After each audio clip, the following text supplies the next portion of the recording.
J'ai passé beaucoup de temps dans les laboratoires à faire de la culture de cellules souches et ce qui m'a toujours frappé, c'est le temps qu'on passe en tant que scientifique à s'occuper de ces cellules, alors qu'on pourrait faire de la science un peu plus intéressante que simplement déplacer des fluides.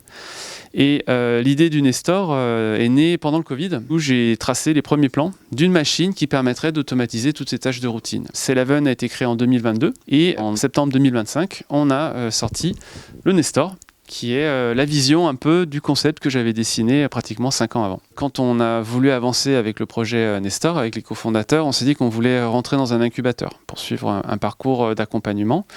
Et quand on a candidaté, en fait, on s'est rendu compte que la région Bourgogne-Franche-Comté avait plein d'atouts. C'est une région qui a un fort focus dans les microtechnologies. Donc on avait un environnement local, un tissu local avec les technos dont on avait besoin pour créer notre machine. Ensuite, un vrai accompagnement, des financements aussi, parce qu'on est une start-up, on en a besoin. Donc notamment des investisseurs institutionnels locaux, la BPI, la région et les banques aussi qui jouent le jeu, ça il faut le dire.